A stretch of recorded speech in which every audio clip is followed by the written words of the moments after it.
નમસ્કાર મિત્રો, કેમિસ્ટ્રીના લેક્ચરમાં આપનું ફરીથી સ્વાગત છે. આપણે ચિતાર આરેખની ચર્ચામાં હતા, રાઈટ?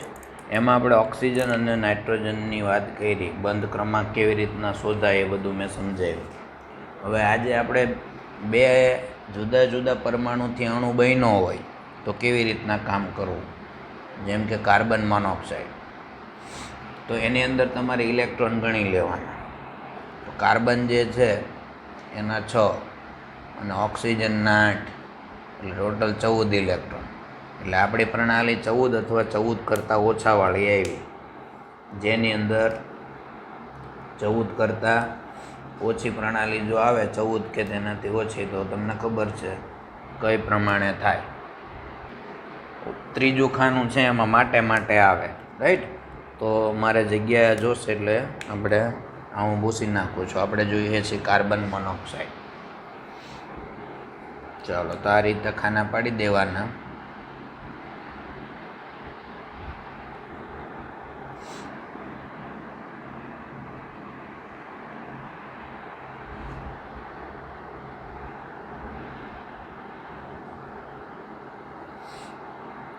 અહીંયા સી પરમાણુ, અહીંયા CO અણુ અને અહીંયા N પરમાણુ, સોરી O પરમાણુ. ઓક્સિજન છે ને, O પરમાણુ. ચાલો, હવે તમારે એ યાદ રાખવાનું છે કે કાર્બન પરમાણુની એનર્જી ઓક્સિજન પરમાણુ કરતાં થોડી વધારે હોય. એટલે જ્યારે આપણે અહીંયા ઉર્જાનું બતાવીએ ત્યારે જે પોઈન્ટ સામે મૂકીએ ને, એ પોઈન્ટની અંદર આ પોઈન્ટ થોડો ઉપર મૂકવાનો અને આ પોઈન્ટ થોડો નીચે મૂકવાનો, એક લીટીમાં નહીં. કારણ કે કાર્બનની એનર્જી ઓક્સિજન કરતાં વધારે છે, એટલા માટે આ ખાસ ધ્યાન રાખજો. ચાલો, બીજો પોઈન્ટ આપણે અહીંયા બતાવીએ, અને આ થયો ત્રીજો પોઈન્ટ. 3 પોઈન્ટની અંદર અહીંયા ચોરસ ખાનું બતાવવું હોય તો ચોરસ, ગોળ બતાવવું હોય તો ગોળ. આ 1s, આ 2s,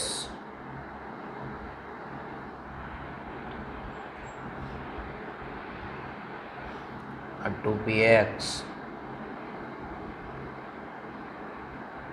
2py ને 2pz.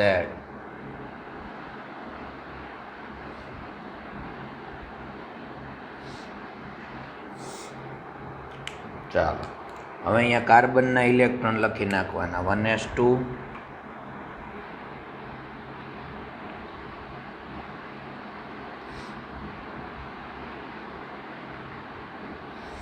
1s2, 2s2. કાર્બનમાં 6, એટલે 2 ને 2 4, 5 અને આ 6 કાર્બનના થઈ ગયા. ચાલો, એવી રીતના આ બાજુ ઓક્સિજનના લખવાના. 1s, 2s, 2px, 2py ને 2pz. ઓક્સિજનમાં 8, એટલે 1s2, 2s2, 4, 5, 6, 7 અને 8. ક્લિયર? તો આ બાજુ કાર્બનની લખાઈ ગઈ, આ બાજુ ઓક્સિજનના લખાયા. તો હવે આપણો ચિતાર તૈયાર કરવાનો.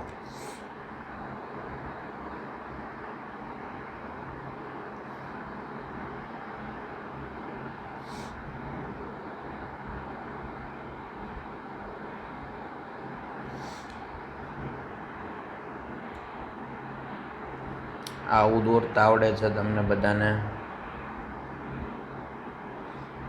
આવું દોરી દેવાનું. ચાલો, અહીંયા તમને ખબર માટે આવે. માટે આવે એટલે પહેલાં 2,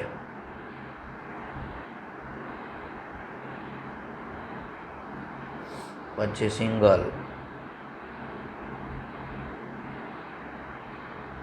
પછી પાછું 2,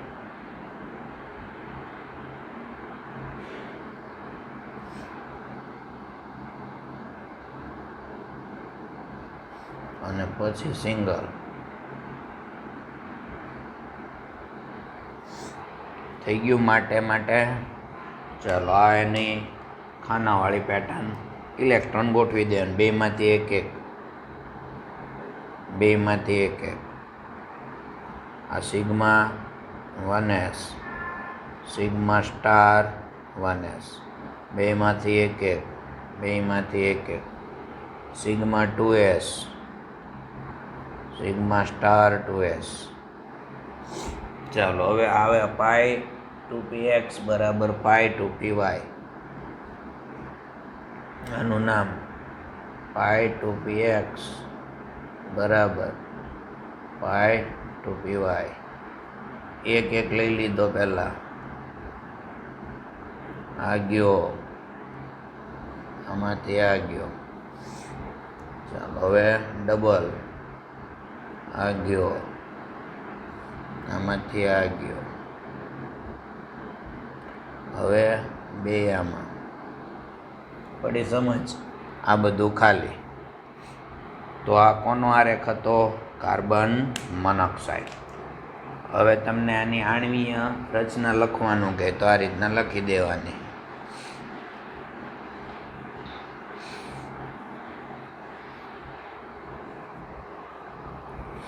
કે sigma 1s2, sigma 1s2, sigma star 1s2 આવી ગયું. Sigma 2s 2, sigma star 2s2. ચાલો પછી પાઈ 2px2 બરાબર પાઈ 2py2. ચાલો પછી આનું નામ શું છે? Sigma 2pz. રાઈટ, એટલે લખવાનું સિગ્મા 2pz2. આ થઈ ગઈ એની આણ્વીય ઇલેક્ટ્રોન રચના. બંધ ક્રમાંક પૂછે આપણને. બંધ ક્રમાંક તો 1/2 NB માઇનસ NA. ચાલો 1/2 NB ગણો 10, 2 ને 2 4 ને 2 6, 2 8 2 10 થઈ ગયા. અને પહેલાં થાય 4, 10માંથી 4 જાય તો 6, 6 ભાગ્યા 2 એટલે 3. તો સી ટ્રિપલ બોન્ડ O કાયદેસર બને. અયુગ્મિત ઇલેક્ટ્રોન નથી એટલે પ્રતિચુંબકીય. ક્લિયર વાત? તો આ હતું કાર્બન મોનોક્સાઇડ. એવી જ રીતના નાઇટ્રિક ઓક્સાઇડ જોઈએ.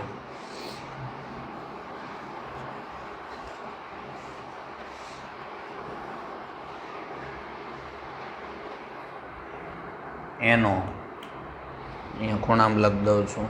NO nitric oxide.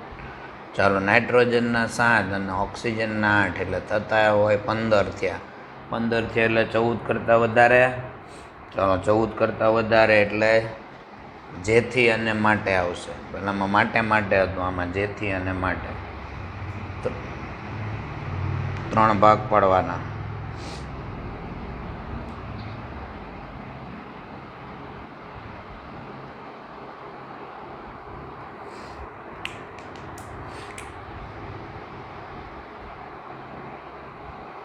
અહીંયા N પરમાણુ, અહીંયા N અણુ, અહીંયા O પરમાણુ. ઉર્જા. હવે નાઇટ્રોજન પરમાણુ જે છે એની ઉર્જા ઓક્સિજન પરમાણુ કરતાં વધારે. એટલે આપણે પોઈન્ટ જ્યારે મૂકો ત્યારે આ પોઈન્ટ થોડો નીચે રાખવાનો.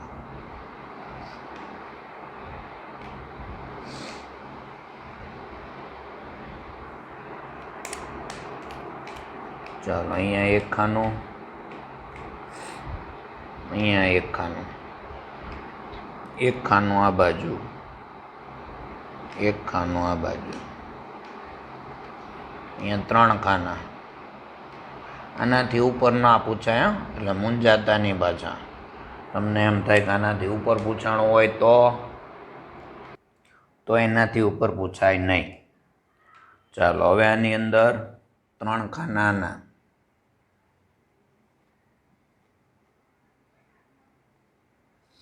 ત્રણ આ બાજુ. હવે ચિતાર દોરી દેવાનો.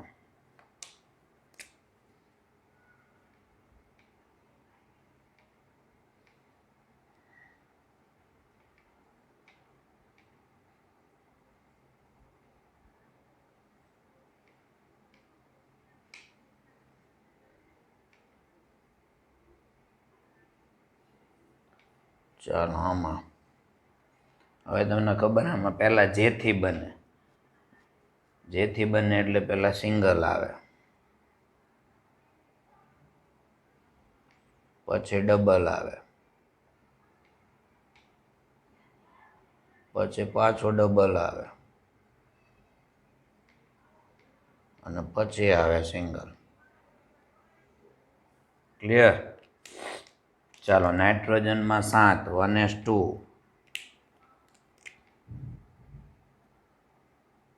2:2, 4 5 6 ને 7, 2px, 2py ને 2pz. અહીંયા 2 8 છે, એટલે 4 ને 5 6 7 અને 8, 1s 2s 2px 2py 2pz. ચાલો હવે બેમાંથી આમાં ભરવાના. સિંગલ આખાનું પૂરું, સિંગલ આખાનું પૂરું, sigma 1s, sigma star 1s, sigma 2s, sigma star 2s. Clear? ચાલો હવે પહેલું ખાનું ભરવાનું એક ઇલેક્ટ્રોનથી.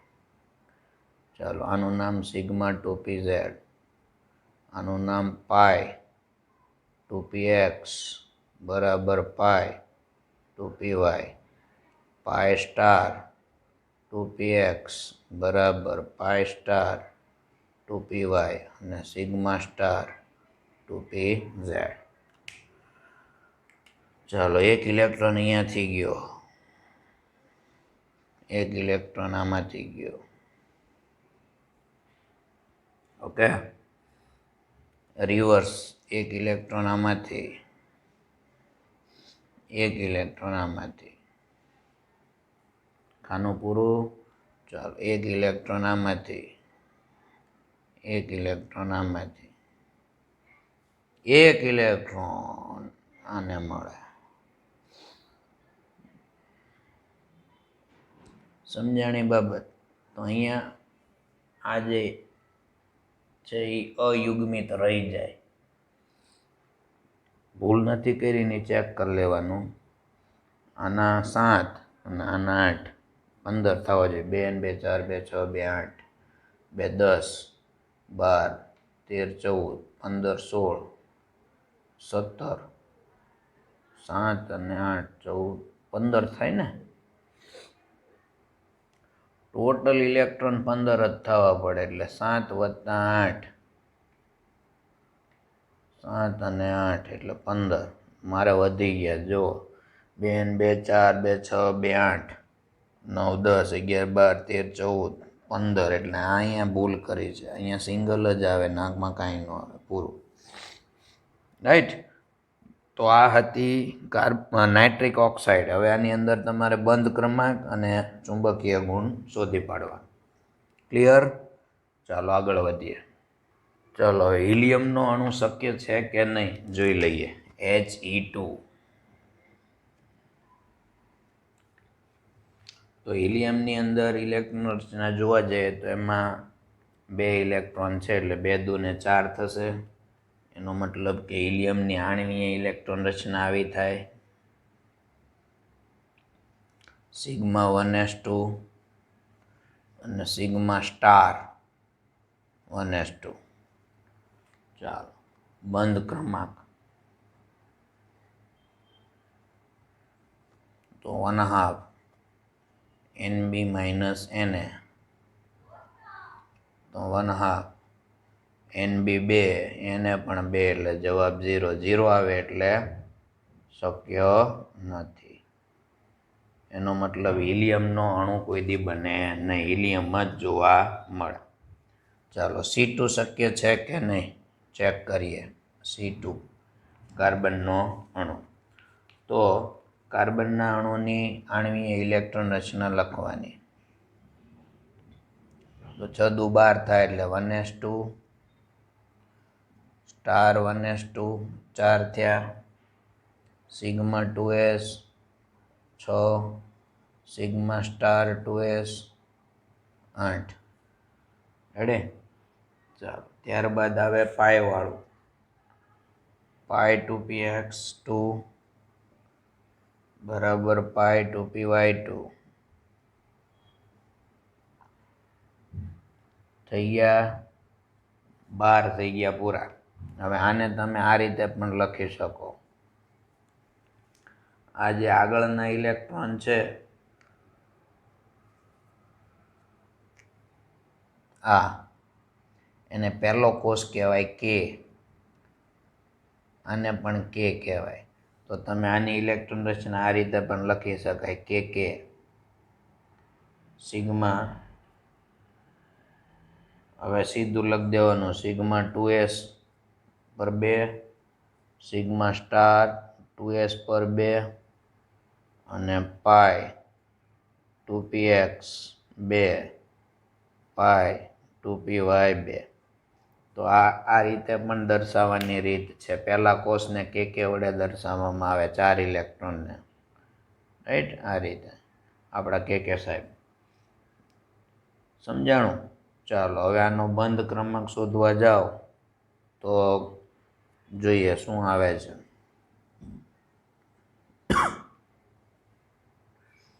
તો 8 છે એ જુઓ સ્ટાર વગરના છે અને 4 છે એ સ્ટારવાળા. એટલે 8માંથી 4 જાય તો 4, 4/2 એટલે 2. એનો મતલબ C2 અણુ શક્ય છે. C double bond C. અને બધા જ ઇલેક્ટ્રોન યુગ્મિત છે એટલે કયો ગુણ આવે? પ્રતિચુંબકીય. સમજાણી વાત? ચાલો હવે આપણે તમારી ટેક્સ્ટ બુકની અંદર એક ગ્રાફ આપ્યો છે જેમાં B2 થી Ne2 સુધીના આણ્વીય કક્ષકો એમોની ગોઠવણી અને ગુણધર્મો આપવામાં આવ્યા છે. અનુચુંબકીય, પ્રતિચુંબકીય, મતલબમાં આપણે જે ઇલેક્ટ્રોન રચના લખીએ છીએ એ આણ્વીય ઇલેક્ટ્રોન રચના છે, બંધ ઉર્જા છે અને પેલી ખાનાવાળી ગોઠવણી છે જે તમારી સમક્ષ આવે છે. જોઈ લો, એને ખાલી જોવાના, આકૃતિ જોઈ અને આનંદ કરવાનો છે. ઓકે?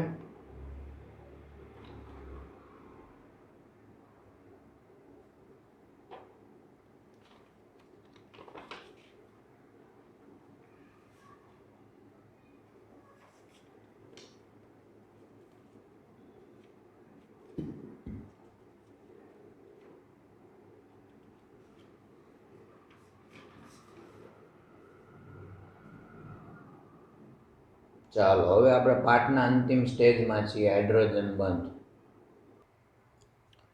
ટોપિકનું નામ થશે હાઇડ્રોજન બંધ.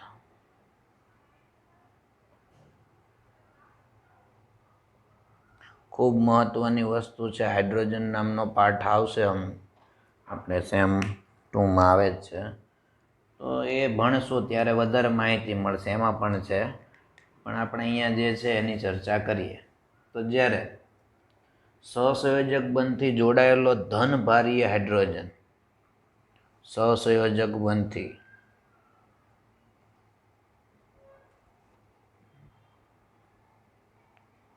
જોડાયેલો ધનભારીય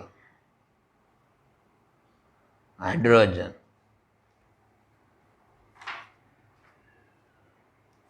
અને અબંધકારક ઇલેક્ટ્રોન યુગ્મ ધરાવતા અને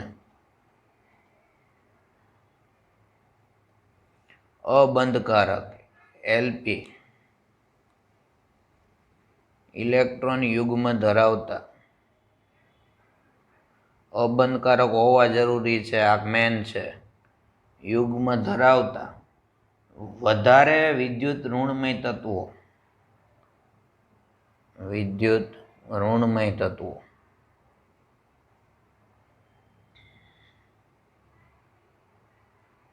વચ્ચે બનતા બંધને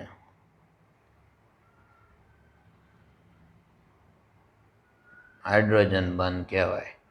એનો મતલબ કે હાઇડ્રોજન બંધ બનવા માટેની કન્ડિશન શું? તો કે હાઇડ્રોજન પોતે હોવો જોઈએ અને સામે પક્ષે જે હોય ને એની પાસે અબંધકારક ઇલેક્ટ્રોન યુગ્મ હોવું જોઈએ અને વિદ્યુત ઋણીય તત્વ હોવું જોઈએ. તો એવા સંજોગો આપણી પાસે પૃથ્વી પર નાઇટ્રોજન, ઓક્સિજન અને ફ્લોરિન પાસે છે.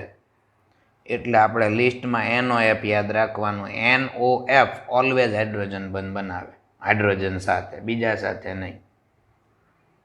તો પ્રબળ વિરુ તત્વો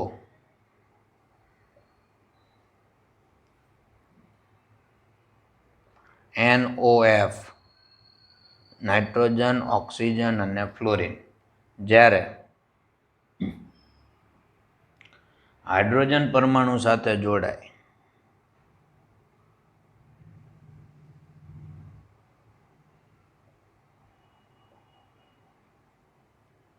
ત્યારે એક હાઇડ્રાઇડ અણુનો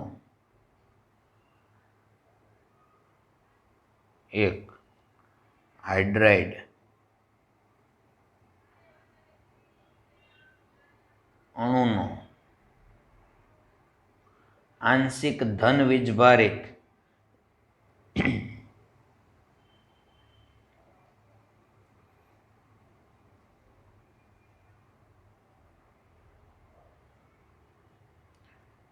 હાઇડ્રોજન પરમાણુ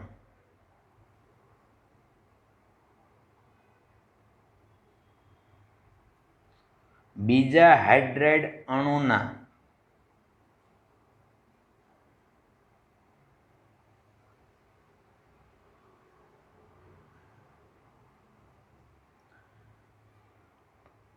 વધુ વિદ્યુત ઋણીય પરમાણુ સાથે આકર્ષાઈને હાઇડ્રોજન બંધ બનાવે. એટલે આ જે વાક્યો છે એને ઉદાહરણ દ્વારા સમજાવું એટલે વધારે ખ્યાલ આવે.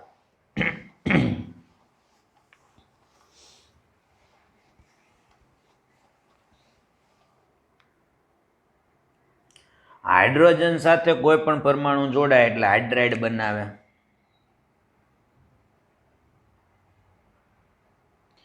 જેમ કે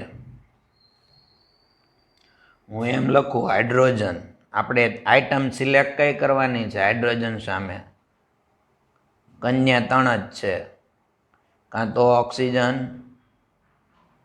નાઇટ્રોજન અને ફ્લોરિન. NOF આ ત્રણમાંથી કોઈ એકને સિલેક્ટ કરવાની. માનો કે મેં આ લીધું તો હું બન્યું? HF બન્યું. તો આ HF નો એક અણુ જ્યારે બીજા HF અણુના સંપર્કમાં આવે ત્યારે થાય શું? તો કે એક હાઇડ્રાઇડનો વધુ વિદ્યુત ઋણીય ઘટક અને બીજા હાઇડ્રાઇડનો હાઇડ્રોજન, આ બંને આકર્ષિત થાય આ રીતે.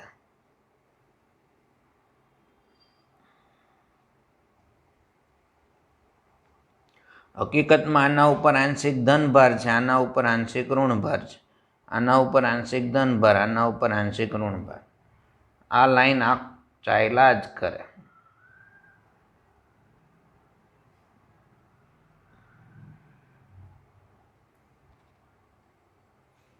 તો આ જે તૂટક લાઈન છે તે કયો બંધ? હાઇડ્રોજન બંધ.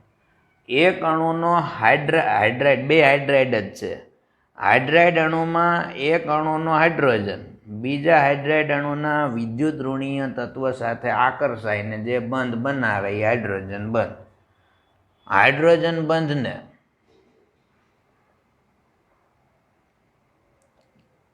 ત્રુટક રેખાથી દર્શાવાય. જેને આપણે આ રીતે દર્શાવીએ છીએ, રાઈટ. HF અણુની અંદર હાઇડ્રોજન પરમાણુ અને બીજા અણુ ફ્લોરિન વચ્ચે હાઇડ્રોજન બંધ આપણે આ રીતે દર્શાવ્યો છે, રાઈટ.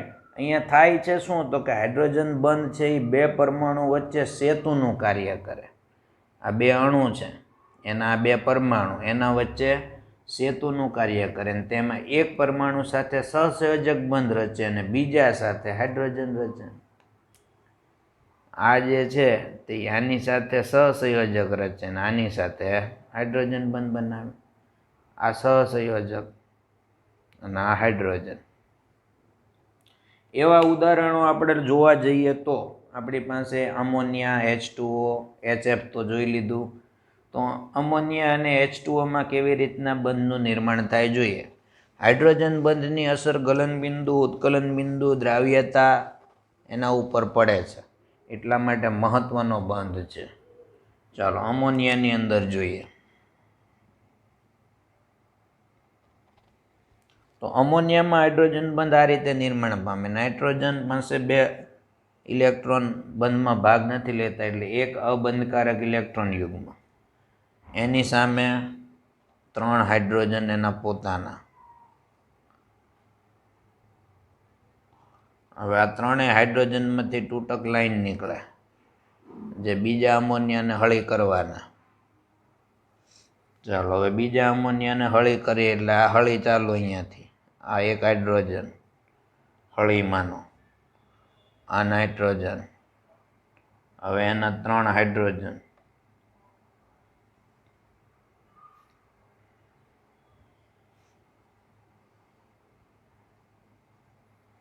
હવે આ જે છે એ લોકો બીજા અમોનિયાને હળી કરવાના, એના 3 હાઇડ્રોજન. હવે હું ખાલી લાઈન દોરી દઉં છું, પડી સમજ. ચાલો આ હાઇડ્રોજન છે એ આગળ જઈને અમોનિયાને હળી કરવાનો, તૂટક લાઈનથી બતાવી દઉં છું. ને આવું જ છે સેમ, સમજી લેજો. ચાલો આગળ આ ભાઈ હજી આગળ હળી કરવાના હાઇડ્રોજનને, એના અહીંયા 3 હાઇડ્રોજન. આ ભાઈ આગળ અમોનિયાને હળી કરવાના, એના 3 હાઇડ્રોજન. આ ભાઈ આગળ અમોનિયાને હળી કરવાના, આવું સેમ અહીંયા બને. તો આ ઘટના અમોનિયાની અંદર જોવા મળે. આ અમોનિયામાં હાઇડ્રોજન બંધ થયો. એવી જ રીતના હવે આપણે પાણીની અંદર જોઈએ, H2Oમાં.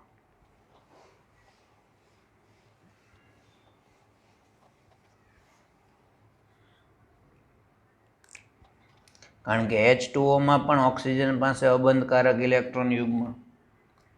તો H2Oની અંદર થશે શું, તો તમારી પાસે પાણીના જે અણુ છે એને આ રીતે ગોઠવવાનો. ઓક્સિજન, રાઈટ, એની સામે 2 હાઇડ્રોજન. આ ઓક્સિજન છે એની પાસે 2 અબંધકારક ઇલેક્ટ્રોન યુગ્મ. ક્લિયર? ચાલો એ બીજો પાણીનો અણુ ઓક્સિજન, અહીંયાથી આની હળી થઈ જશે, રાઈટ. એને હવે આપણે 2 એના અણુ બતાવીએ અહીંયા. એમાં આ જે હાઇડ્રોજન છે એની સાથે હળી કરી જવાનો, એક તૈયાર થઈ ગયો. ચાલો આ 2 પાણીના અણુ તૈયાર. સમજાય છે? હવે પાછો ઓક્સિજન બતાવીએ અહીંયા. એનો આ તૂટક હાઇડ્રોજન થઈ ગયો સીધો જ.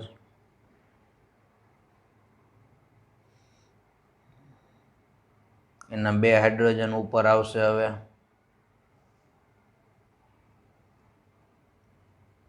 અહીંયાથી હળી કરી જવાનો. પાછો ઓક્સિજન 2 હાઇડ્રોજન નીચે લટકાવો, આની સાથે હળી કરવાનો, આની સાથે હળી કરવાનો. આમ સતત હળી ચાલુ જ રહેવાની. પડે છે સમજ?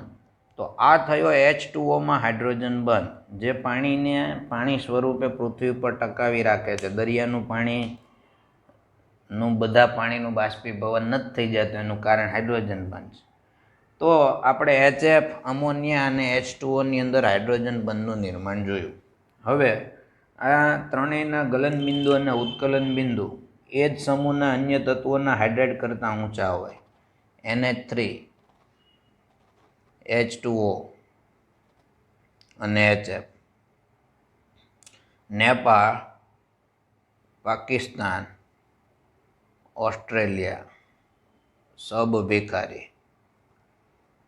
O, સ, સે, ટી, પો, ફ્લોરો, ક્લોરો, બ્રોમો અને આયોડો. આ એક જ સમૂહના હાઇડ્રાઇડ થયા, રાઈટ? એક જ સમૂહના હાઇડ્રાઇડ. તો એમાં ઉપરથી નીચે જઈએ તેમ એક જ સમૂહના હાઇડ્રાઇડમાં ઉપરથી નીચે જઈએ તેમ આની પાસે જે હાઇડ્રોજન બંધ છે, રાઈટ, આની પાસે એના કરતાં આમાં નબળો, એના કરતાં આમાં નબળો, એમાં કરતાં આમાં નબળો, કારણ કે વીરું ઘટતી જાય. અને એના પરિણામે સમૂહની અંદર આ લોકોના પહેલા સમૂહની અંદર આ જે ઉપર પહેલું લાઈન છે એ સમૂહ એટલે અમે દોર્યું એનું પહેલો સમૂહ એમ નહીં. આ પહેલાં જે છે અમોનિયા, H2O અને HF એ સભ્ય પહેલું કહેવાય. એના ગલન બિંદુ અને ઉત્કલન બિંદુ આ જે છે એ જ સમૂહના અન્ય તત્વના હાઇડ્રાઇડ, આ બધા હાઇડ્રાઇડ છે, કરતા ઊંચા થયા. એનું કારણ શું છે? હાઇડ્રોજન બંધ. કારણ કે હાઇડ્રોજન બંધ પાસે પોતાની આશરે 40 કિલો જૂલ પ્રતિ મોલ ઉર્જા હોય.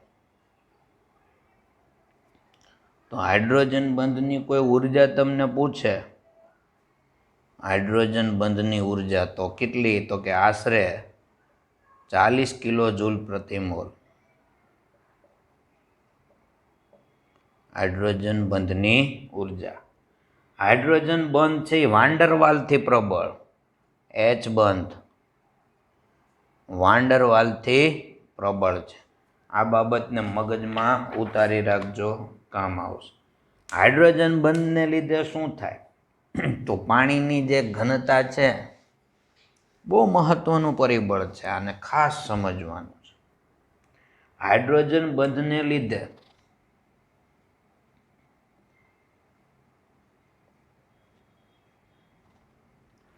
$277 કેલ્વિન તાપમાને પાણીની ઘનતા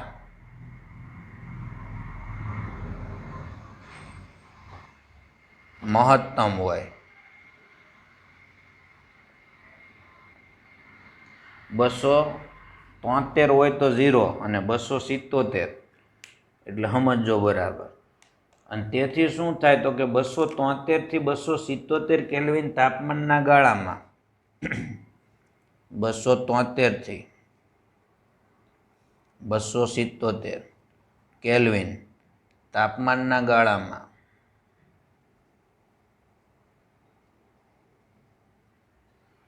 બરફની ઘનતા કરતાં પાણીની ઘનતા વધુ. બરફ કરતાં પાણીની ઘનતા વધુ.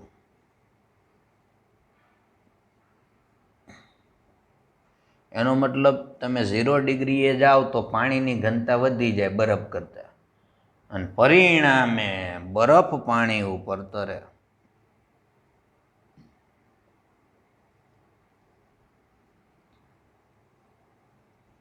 હકીકતમાં કેવું હોય કે ભાઈ તાપમાન ઘટે ને તો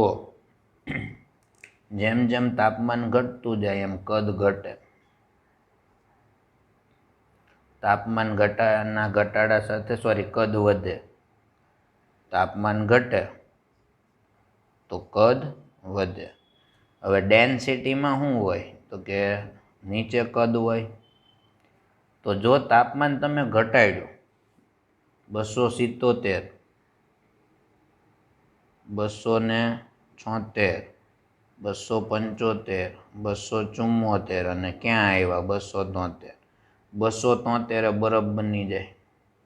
ઓકે, હવે થયું શું તો કે તાપમાન તમે ઘટાડ્યું તો કદ વધે, જો કદ વધે તો ઘનતાય વધે.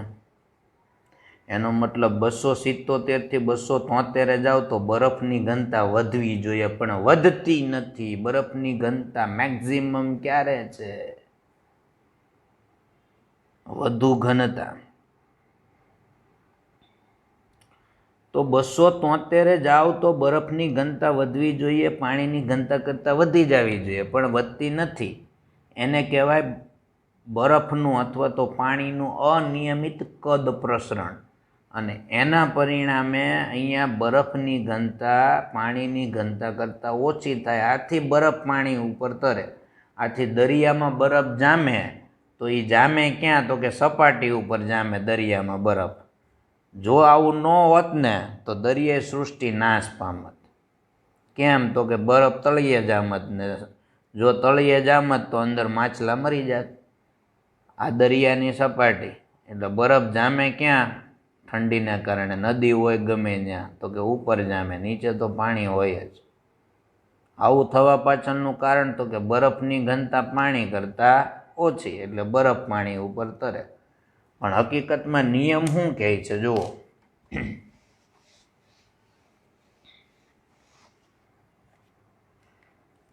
નિયમ એમ કહે છે કે તમે 277 નીચે જાઓ છો, 277, 76, 75, 74 અને 73, રાઈટ.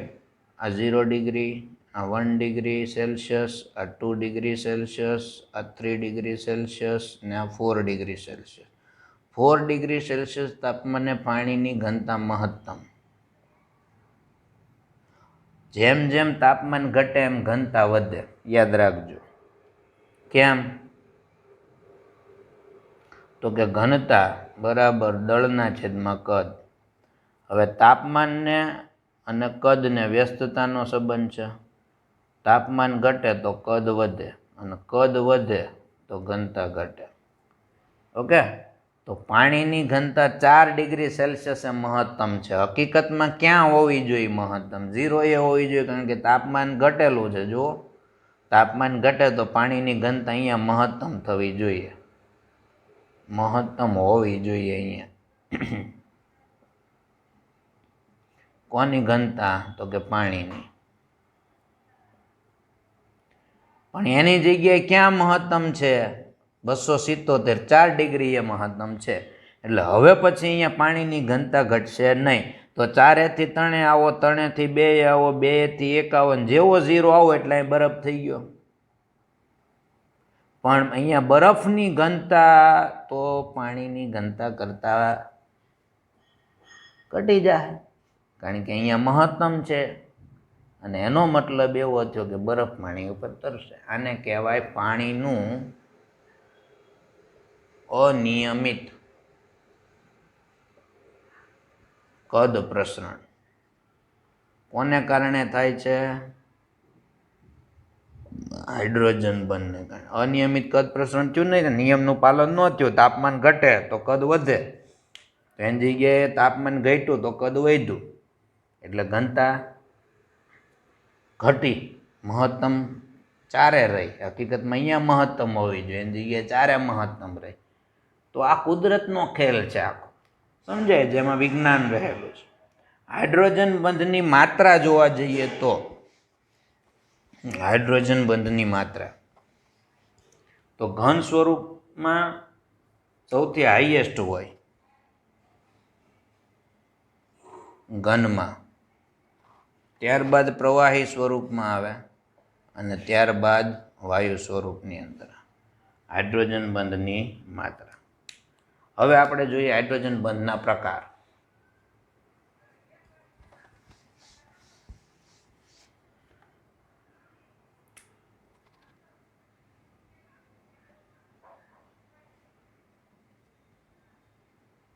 તો હાઇડ્રોજન બંધના 2 પ્રકાર છે, આંતઃ આણ્વીય હાઇડ્રોજન બંધ અને આંતર આણ્વીય.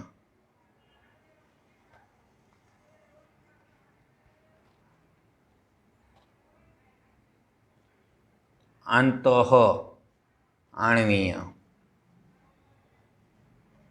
અને આંતરાણવીય.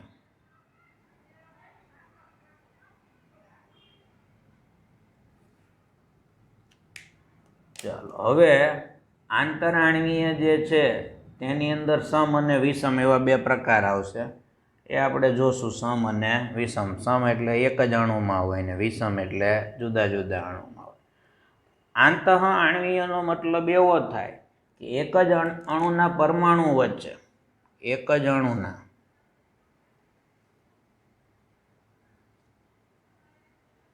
પરમાણુ વચ્ચે રચાય. જેમ કે ઓર્થોક્લોરોફિનોલ, આ ફિનોલ,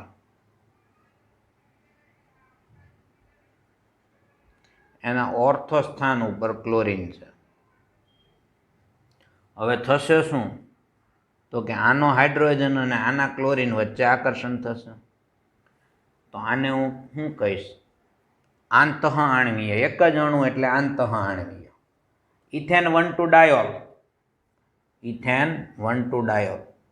હવે ઇથેન 1,2 ડાયોલ એટલે CH2, CH2 OH, રાઈટ, અને OH. હવે અહીંયા O છે ને અહીંયા H છે એટલે અહીંયા રચાશે. તો આ ઇથેન 1,2 ડાયોલ અને આને કહેવાય ઓર્થો ક્લોરોફિનોલ. આ બંનેમાં એક જ અણુના પરમાણુ વચ્ચે બંધ બન્યો એટલે એને કહેવાય આંતઃઆણવીય હાઇડ્રોજન બંધ. ઇથેન 1,2 ડાયોલ ગ્લાયકોલ તરીકે ઓળખાય અને ઓર્થોક્લોરોફિનોલ આ બંનેમાં કયો છે? આંતઃઆણવીય. હવે એક જ સંયોજનના બે અથવા જુદા જુદા અણુઓ વચ્ચે હાઇડ્રોજન બંધ રચાય તો આંતર.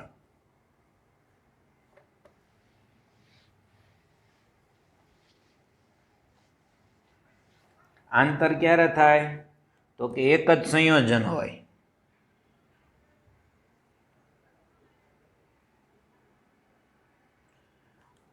અને એના બે અથવા જુદા જુદા અણુ વચ્ચે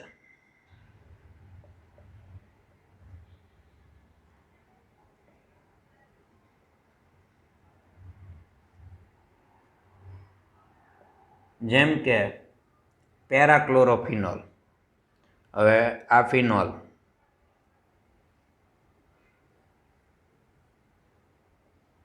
અને એના પેરા સ્થાન ઉપર ક્લોરીન. હવે થાય શું? તો કે બીજો ફિનોલ જ્યારે એની બાજુમાં આવે ત્યારે અહીંયા OH હોય તો આનો H અને આનો O. તો એક જ માં ન થયું કારણ કે અંતર વધી ગયું. જો અહીંયા હતું તો થયું, પણ અહીંયા ક્લોરીન આવી ગયો તો ન થયું. તો ત્યારે બે પરમાણુઓ, બે અણુ ભેગા થયા અને એની વચ્ચે સંયોજન રચ્યા, હાઇડ્રોજન બંધ બન્યો. મિથેનોલ પણ એનું ઉદાહરણ આવે. O સાથે CH3 અને અહીંયા H. તો O સાથે પાછો CH3 અને અહીંયા H. ચાલ્યા જ કરશે. આને હું ટપકાથી બતાવું. તો મિથેનોલ અને પેરાક્લોરોફિનોલ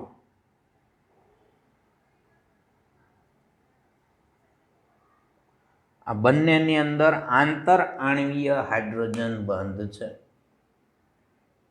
આંતરઆણવીય હાઇડ્રોજન બંધ એક જ સંયોજનના એક કરતાં વધુ અણુઓ વચ્ચે પણ રચાય અને એના પરિણામે ગલન બિંદુ, ઉત્કલન બિંદુ આ બધામાં એનો ફેરફાર થાય. જેમ કે ઓર્થોક્લોરોફિનોલ હમણાં આપણે જોયો, ઓર્થોક્લોરોફિનોલ. ઓર્થોક્લોરોફિનોલ કરતાં પેરાક્લોરોફિનોલનું ઉત્કલન બિંદુ ઊંચું હોય.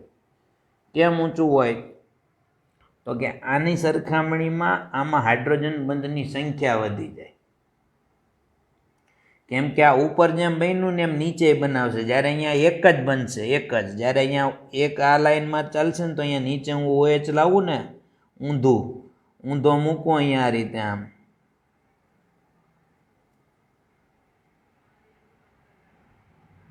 તો એના O અને Cl વચ્ચે પણ રચાવાની શક્યતા હોય. એટલે આની અંદર અણુ વચ્ચે હાઇડ્રોજન બંધની સંખ્યા વધી જાય આના કરતાં આંતર કરતાં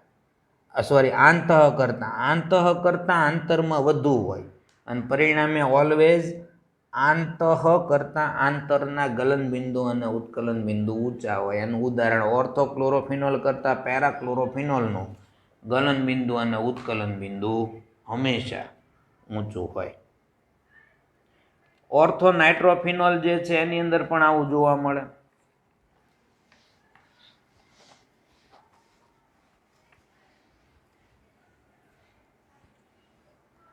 જે આંતઃ આણ્વીય નું ઉદાહરણ થાય.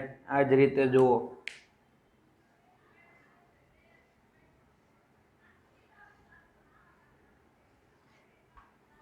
અહીંયા નાઇટ્રો ગ્રુપ અને આ ફિનોલ,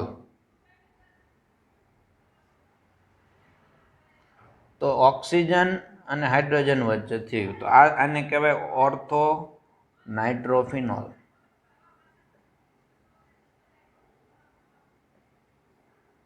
કયો બંધ? તો કે આંતઃ. સમજ પડી?